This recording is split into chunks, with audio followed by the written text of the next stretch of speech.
Yo! Welcome to another episode of A Chapter a Day to Keep the Devil Away. I'm Tanaya Shea, and this is the place where we read a chapter of the Bible a day until we finish the whole thing. Today we have Genesis chapter 5. It's gonna be good.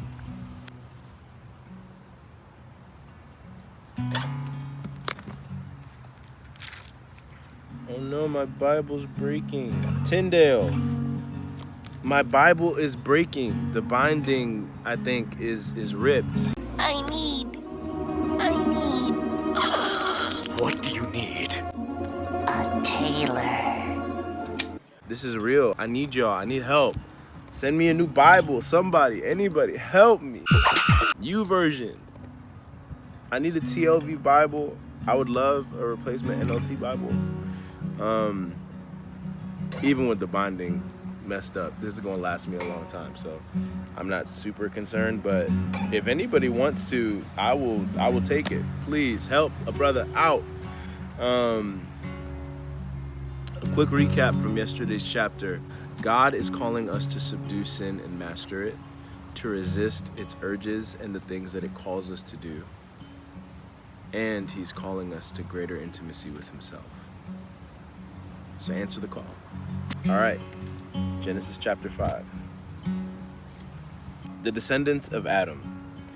This is the written account of the descendants of Adam. When God created human beings, he made them to be like himself. He created them male and female, and he blessed them and called them human. When Adam was 130 years old, he became the father of a son who was just like him, in his very image. He named his son Seth. After the birth of Seth, Adam lived another 800 years, and he had other sons and daughters. Adam lived 930 years, and then he died. When Seth was 105 years old, he became the father of Enosh. After the birth of Enosh, Seth lived another 807 years, and he had other sons and daughters. Seth lived 912 years, and then he died. When Enosh was 90 years old, he became the father of Kenan. After the birth of Kenan, Enosh lived another 815 years, and he had other sons and daughters. Enosh lived 905 years, and then he died. When Kenan was 70 years old, he became the father of Mahalalel. After the birth of Mahalalel, Kenan lived 840 years, and he had other sons and daughters. Kenan lived 910 years, and then he died. When Mahalalel was 65 years old, he became the father of Jared. After the birth of Jared, Mahalalel lived another 830 years, and he had other sons and daughters. Mahalalel lived 895 years, and then he died. When Jared was 162 years old, he became the father of Enoch. After the birth of Enoch, Jared lived another 800 years, and he had other sons and daughters. Jared lived 962 years, and then he died. When Enoch was 65 years old, he became the father of Methuselah. After the birth of Methuselah, Enoch lived in close fellowship with God for another 300 years, and he had other sons and daughters. Enoch lived 365 years, walking in close fellowship with God. Then one day he disappeared because God took him. When Methuselah was 187 years old, he became the father of Lamech. After the birth of Lamech, Methuselah lived another 782 years, and he had other sons and daughters. Methuselah lived 969 years, and then he died. When Lamech was 182 years old, he became the father of a son. Lamech named his son Noah, for he said, "May he bring us relief from our work and the painful labor of farming this ground that the Lord has cursed."